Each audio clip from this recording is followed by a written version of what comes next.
Olá, meu nome é Evandro Ruiz, eu sou associado e fundador do Instituto Avançado de Proteção de Dados e eu estou aqui para falar um pouco sobre esses aspectos tecnológicos da Lei Geral de Proteção de Dados. Eu vou colocar alguns números aqui que eu considero importantes porque de alguma forma eles dão uma motivação para o nosso trabalho, todos nós que vamos trabalhar com a Lei Geral de Proteção de Dados, né? Hoje nós somos 7,7 bilhões de habitantes no planeta. E acreditem ou não, 4,5 bilhões são usuários da rede, da web, da rede internet, né? Desses 4,5 bilhões, nós temos 127 milhões de usuários web no Brasil. Esses são dados de 2018, né? Esses 127 milhões corresponde a aproximadamente 70% da população. É um número bastante expressivo para nós, um país de terceiro mundo. Mas é um pouco comparado, por exemplo, aos dados do Reino Unido, porque o Reino Unido a população do Reino Unido, 95% da população é envolvida com a web de alguma maneira. Na realidade, eu acredito que esses dados, eles são um pouco maiores, porque todo mundo deve conhecer alguém que faz alguma compra no comércio eletrônico para algum parente, para algum amigo, então talvez esses números sejam um pouco maiores do que 127 milhões. Mas esse número dá uma importância muito grande para o trabalho que todos nós teremos como ou usuários, né, dependentes da Lei Geral de Proteção de Dados ou trabalhadores de alguma forma nessa lei, controlador, encarregado, né?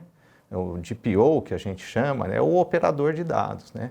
Então dá uma ideia do que a gente tem ou terá de problema e eventualmente soluções para todos esses dados pessoais que fazem parte do uso dessas 127 milhões de pessoas que estão acessando a web hoje. E por que fazem parte, né? Eles fazem parte porque todos nós usamos redes sociais, então essas redes sociais, como o próprio nome diz, né, a gente se sociabiliza através dessas redes e a gente sempre faz isso usando os nossos dados pessoais. E esses dados pessoais também estão envolvidos no comércio eletrônico, quando a gente faz matrícula em escola, quando a gente usa o CPF no supermercado, na padaria, enfim, estão por toda parte, né? Esses números são muito importantes, eles dão uma ideia de como vai ser o nosso trabalho, né? Esses números tendem a crescer por dois grandes motivos. Uma que esse 70% de usuários deve crescer, como eu já falei, né? Tem países como o Reino Unido, 95%, Japão, 92%, Argentina, 90%, nosso vizinho. E a outra coisa que eles tendem a aumentar é pelo serviço prestado. Eu acredito, como já está acontecendo, que a quantidade de serviços que a gente vai usar através da rede, através da web, vai ser em número muito expressivo e a gente vai ficar cada vez mais dependente desses serviços, né? Bom, um outro exemplo muito importante, é um fato que aconteceu recentemente, é a relação, por exemplo, entre um médico e entre um paciente, né? Então, o médico já conhece o paciente por algumas consultas e, de repente, o médico toma a liberdade de mandar, o paciente toma a liberdade de mandar um WhatsApp para o médico solicitando que ele reemita uma guia ou, eventualmente, uma prescrição que ele já tinha sido feito, né? Manda o WhatsApp lá para o médico está no escritório dele, no consultório dele, faz uma receita ou uma guia ali pelo computador pessoal dele, obviamente deixa rastro, né? Porque deixa todos os dados pessoais do paciente no computador dele. Pode ser também um computador público, se ele estiver num centro de saúde, uma coisa assim, né? Aí usa o WhatsApp para mandar essa guia, essa receita para o paciente já se adianta, sabe que o laboratório, por exemplo, aceita um WhatsApp, manda o WhatsApp dos pedidos de medicamento, passa no laboratório, recolhe os exames, tudo, e depois, quando o exame fica pronto, manda os dados de volta via WhatsApp para o médico ou por e-mail ou por algum outro meio. alguma outra meio de informação, né? Então vejam vocês a quantidade de dados pessoais e o trajeto, o trânsito que esses dados teve na web e a possibilidade desses dados ficarem disponíveis ou através de um roteador ou de um hacker ou mesmo dispostos no computador pessoal para acesso de outras pessoas, né? Vejam a fragilidade da situação que a gente pode viver e eventualmente vive no cotidiano nosso, né? Então a Lei Geral de Proteção de Dados, ela não vem dar essa proteção pessoal a todos nós, mas quando as empresas, as organizações tratarem dos nossos dados pessoais, a partir da vigência da lei, agora em agosto de 2020, elas serão mais bem cuidadas, né?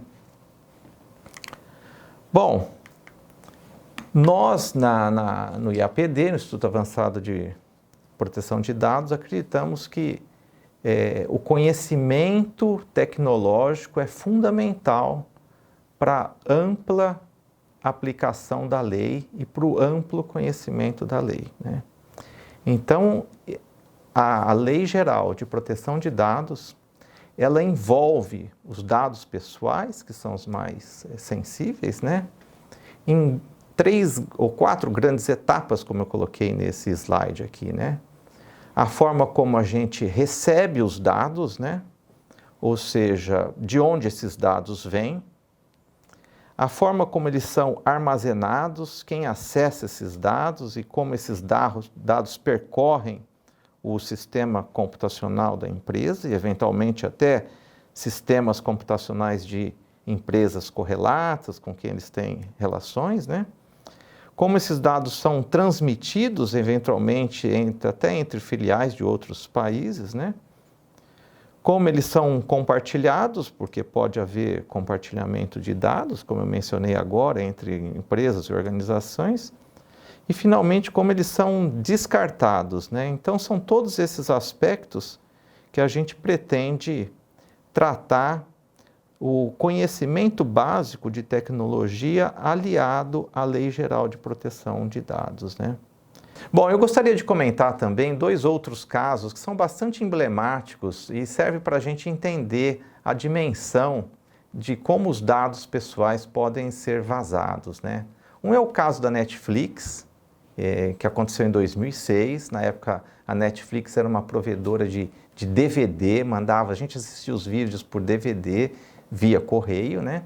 E outro é o caso de uma provedora de acesso à internet, a American Online.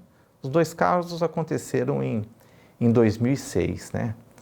Na época, a Netflix gostaria de incrementar o sistema de recomendação de filmes, de vídeos que a Netflix tinha e ofereceu aos pesquisadores interessados, a todas as pessoas interessadas, $1 milhão para quem pudesse melhorar esse sistema de recomendação, né? E, para tanto, forneceu dados dessas consultas de vídeo de aproximadamente 480 mil assinantes, e esses dados tinham a data e a consulta, né? O que é interessante nisso é que não demorou muito para que 2 pesquisadores, na época, só com esses dados, fizessem um experimento e eles revelaram que só com 8 dados, mesmo assim 2 deles errados, desses registros, né, do título da consulta, do título do filme, a data, só com 8 dados, 2 errados, era possível descobrir univocamente quem estava fazendo a consulta, né? Então é um dado muito interessante esse.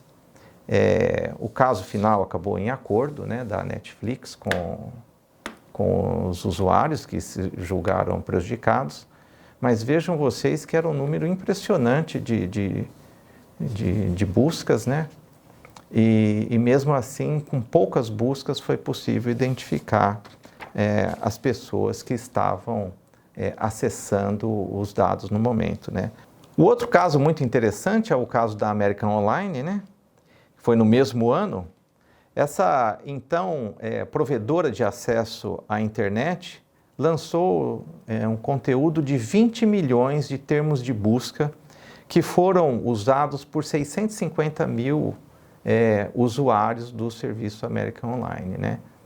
E em caráter de teste também, e também não demorou muito, porque um repórter do jornal New York Times, em 3 meses, localizasse pelo menos uma das pessoas que tinha feito a busca, né? Esse repórter, né, identificou um usuário, né, o número 4417749, a senhora Thelma Arnold, uma viúva na época, que fazia frequentes buscas sobre gato. Então, o relacionamento permitiu a reidentificação de um assinante, né? Então, vejam vocês como esses dados são, por mais impessoais que talvez sejam, né, são sensíveis, às vezes, a ponto de identificar uma pessoa, né? Dados sensíveis, convém colocar aqui que dados sensíveis, nos termos da lei, ele tem uma profundidade, uma abrangência um pouco diferente do que eu estou falando aqui.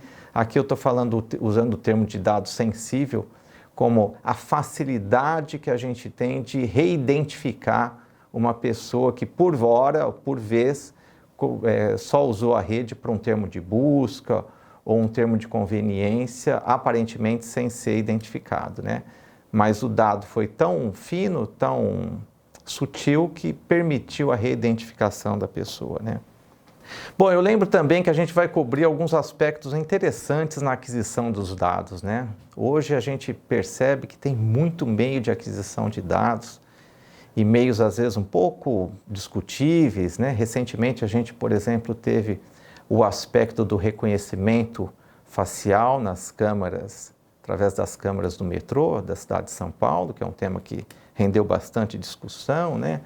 A gente tem também algumas situações em que imagens térmicas podem revelar a temperatura corpórea do indivíduo. Imaginem vocês como que isso pode afetar a vida das pessoas agora nessa época de gripes, né?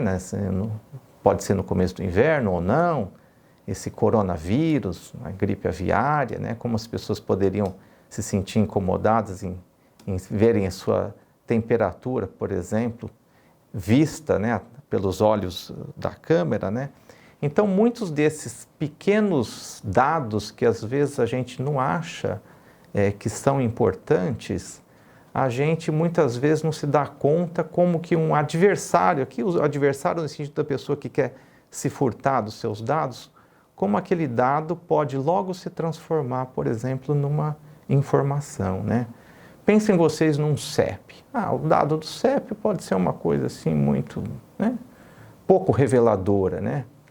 Mas um CEP, por exemplo, se você souber o CEP, souber que aquela via, que aquela rua lá é uma via, por exemplo, residencial, já o CEP mais essa característica de residencial já revela uma informação que pode ser valiosa, né? Então a gente nunca sabe a dimensão de como esses dados podem se tornar dados que revelam a personalidade, que revelam o estilo de vida ou que revelam a privacidade de uma pessoa, né?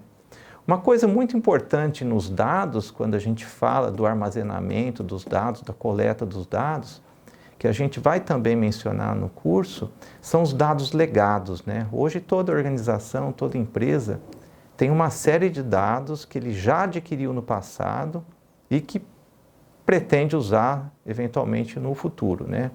E a grande questão é a seguinte: será que esses dados serão afetados pela Lei Geral de Proteção de Dados, né? E até que ponto esses dados serão afetados pela Lei Geral de Proteção de Dados, né?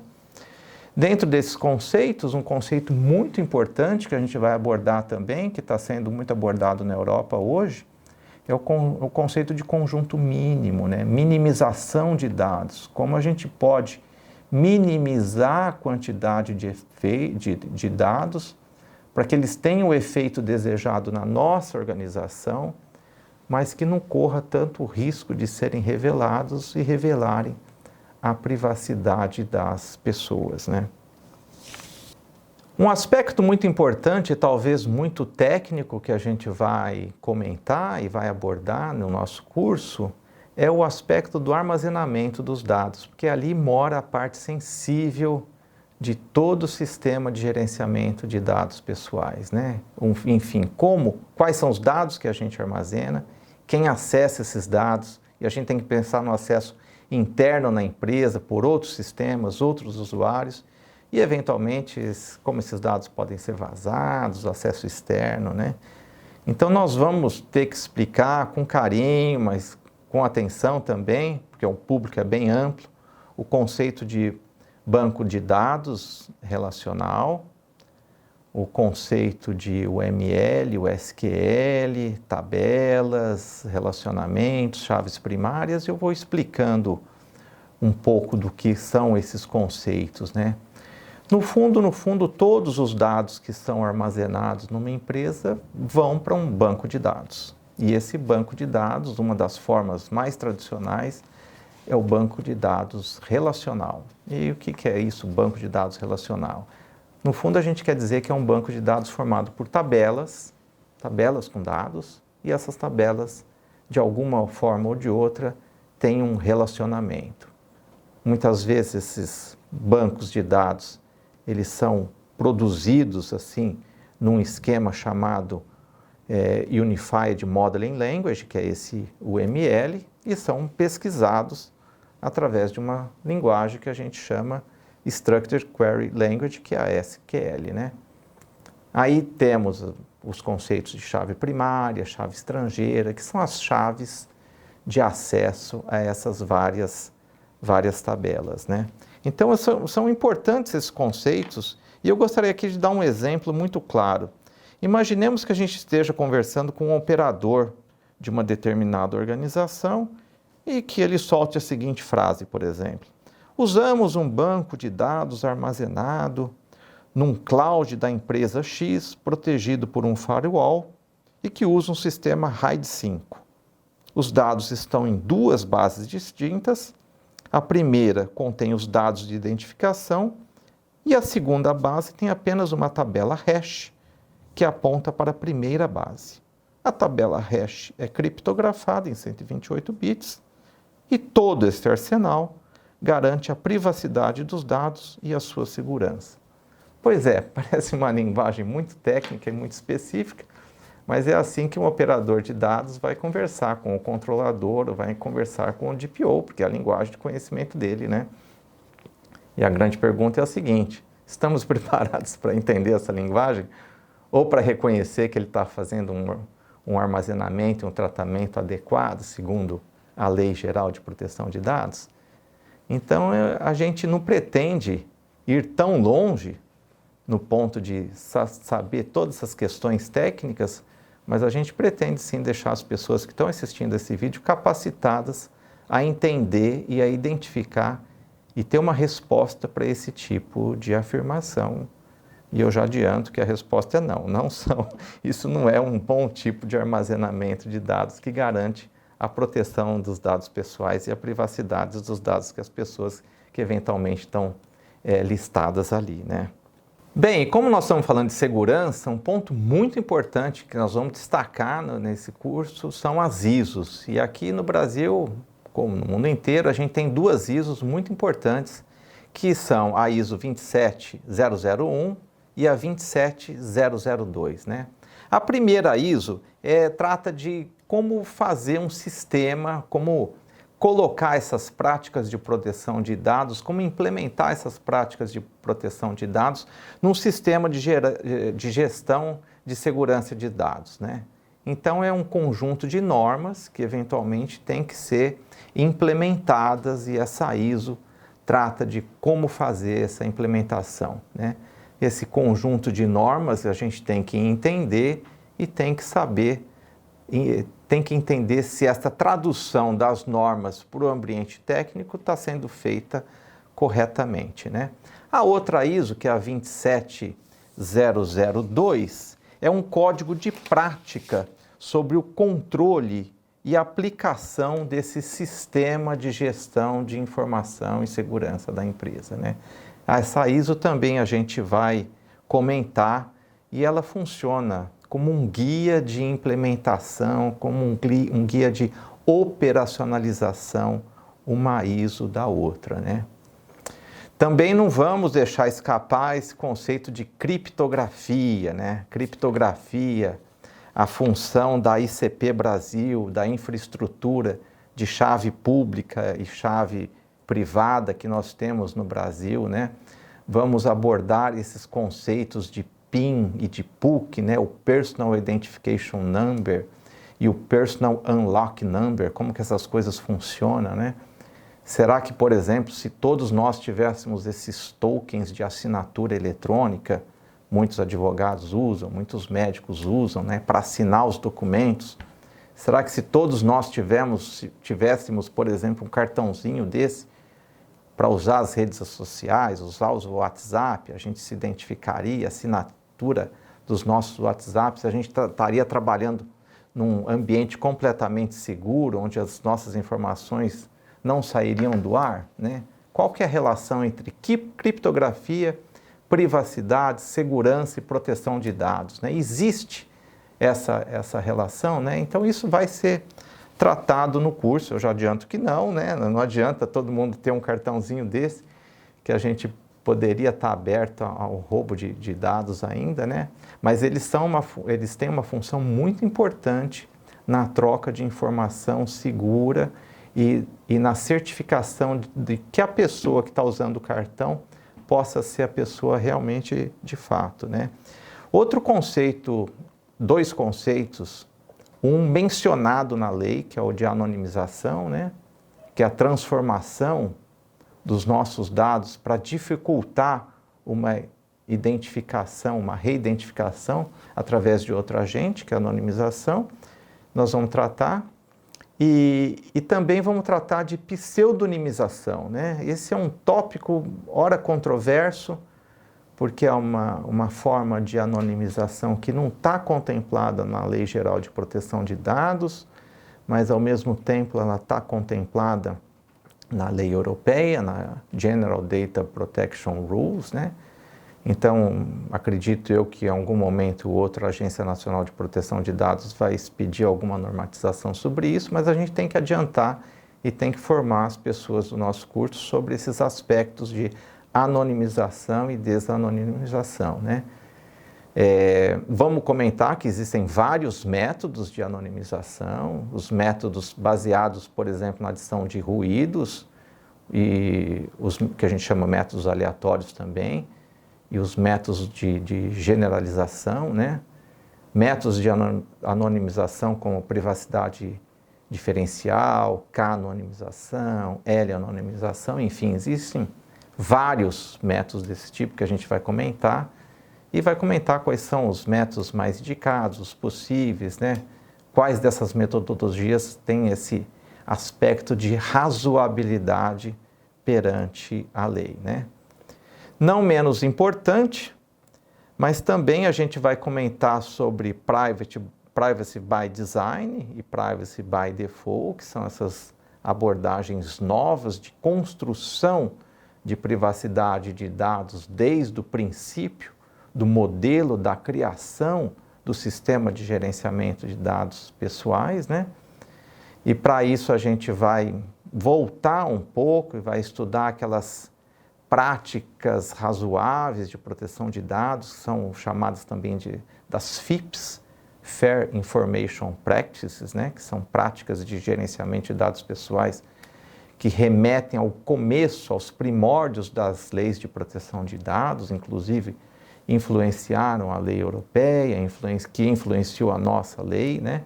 Então nós vamos voltar nesses princípios de gerenciamento de informação pessoal, e, para tanto, nos requisitos dessas informações, ou como essas normas modelam os nossos sistemas computacionais, e aí a gente vai entrar nesse ciclo de falar de requisitos funcionais, requisitos não funcionais de dados, né? Como esses requisitos são transformados nas tabelas, nos relacionamentos, como isso é modelado em OML, e assim a gente vai abarcar todos esses conhecimentos tecnológicos que a gente comentou logo no início, que praticamente não faziam muito sentido, mas quando a gente entra nesses tópicos muito comentados hoje, a gente vê que eles dão ao profissional que trabalha com a Lei Geral de Proteção de Dados uma segurança muito grande na hora de emitir sua opinião, de dar o seu parecer e de ter esse conhecimento amplo da lei, né? Então a gente espera que esse curso de aspectos tecnológicos ele possa ajudar o profissional em todos esses sentidos, né? A gente vai sim mergulhar um pouco na tecnologia, mas sempre lado a lado com a lei, tentando levar o conhecimento prático específico da lei para o conhecimento prático e específico de computação. Então eu agradeço a todos que tiveram a paciência de assistir esse vídeo até o final e conto com vocês para assistirem o nosso curso sobre aspectos legais da Lei Geral de Proteção de Dados.